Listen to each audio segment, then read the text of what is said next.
500,000 men, 3,000 tanks, an air force that outnumbered Finland's by 30-1. Joseph Stalin looked at his generals' maps in November 1939 and saw a problem that would take 2 weeks to solve. 105 days later, his army was still in the forest. And somewhere in that forest, a 34-year-old farmer from a village most Russians had never heard of was frustrating Stalin's imperial plans. That farmer was Simo Häyhä, also known as the White Death. And this is his story. The Soviet Union that invaded Finland on November 30, 1939 was the most powerful land army on the European continent, at least on paper. It had numerical superiority in every measurable category, roughly 3 times the manpower, 30 times the aircraft, and an overwhelming advantage in armor and artillery. Stalin and his commanders had looked at the map and concluded the math was simple. What Soviet planners had not accounted for was the terrain. Finland's border regions were not an open steppe. They were dense boreal forest, broken by frozen lakes, narrow roads, and near zero visibility for weeks at a time. The same conditions that make Finland beautiful in peacetime make it a killing ground for any army that doesn't know it intimately. Finnish commanders understood this. Rather than trying to hold a static line against Soviet numbers, they relied on what became known as Matti tactics. Small, mobile Finnish units would allow Soviet columns to advance along forest roads, then cut in behind them. The column, unable to maneuver off the road in the deep snow, would be divided into isolated pockets. Then, the Finns would dismantle it piece by piece. One of those Finns, stationed along the Kola River in the eastern sector, was a quiet 34-year-old from Rautjärvi, a small border village. He didn't report to the front with military-issue equipment. He brought his own rifle. You see, Simo Häyhä had been hunting since childhood. The forests around Rautjärvi were where he had spent most of his life. By the time the war started, he had spent more hours in that kind of terrain than most soldiers spend in a lifetime of training. He carried a Finnish M2830 bolt-action rifle. He chose iron sights over a scope. That decision is often treated as folklore, but Häyhä's reasoning was entirely practical. A telescopic sight raises your head by several inches above the snow line, a significant exposure where the enemy is actively searching for your position. Iron sights allowed him to stay lower, longer. His fieldcraft was built on the same logic. He packed snow over his position before each engagement so muzzle blasts wouldn't throw up a visible cloud. He held snow in his mouth during long, static waits so the vapor of his breath wouldn't betray him in cold air. So were the habits of a man who understood that in this environment, carelessness is fatal. His skills accumulated. Häyhä's confirmed total reached 505 within roughly 100 days of fighting along the Kola front. At times, Finnish records attribute dozens of kills to him in a single engagement. Finnish commanders credited him with helping hold the Kola line against Soviet forces that vastly outnumbered the defenders. If you are enjoying the story of the White Death, take a second to like the video, subscribe to our channel, and turn on the notification bell so you know as soon as we drop a new video. As the casualty count on the Soviet side rose, the Red Army's response tells its own story. When a single enemy soldier begins to shape the operational behavior of an army of hundreds of thousands, something significant is happening. Soviet commanders dispatched counter-sniper teams specifically tasked with locating and eliminating Häyhä. Yet those teams did not return.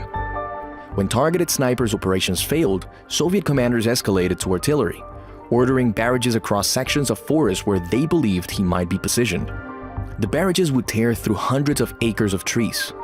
Häyhä would reappear at Finnish lines afterward.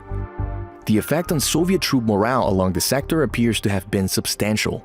Finnish veterans from the Kola front described Soviet units becoming hesitant to move through open ground, scanning tree lines before advancing, and in some cases, refusing to move without artillery cover even for routine maneuvers. On March 6, 1940, during heavy fighting on the Kola front, Häyhä was struck by a round that hit him in the lower jaw. Finnish soldiers who evacuated him described the wound as catastrophic. The left side of his face had been largely destroyed by what appears to have been an explosive or dum-dum projectile. He was unconscious when his unit carried him to the rear. His comrades did not expect him to survive the transport, let alone the surgery, but he survived both. Simo Häyhä regained consciousness on March 13 of 1940. the day Finland and the Soviet Union signed the Moscow Peace Treaty, ending the Winter War. Finland ceded roughly 11% of its territory, including the Karelian Isthmus.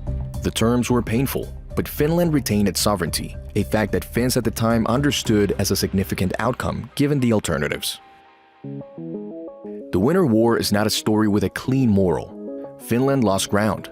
Soviet casualties, estimated at between 125,000 and 170,000, with total losses far higher, did not reverse the territorial outcome. Stalin got what he wanted, eventually at a far greater cost than he had planned. What the war demonstrated and what Haiha's role in it illustrated in concentrated form was the degree to which local knowledge and individual discipline can offset material disadvantage. The Finnish military did not have the equipment to stop the Red Army in a conventional engagement.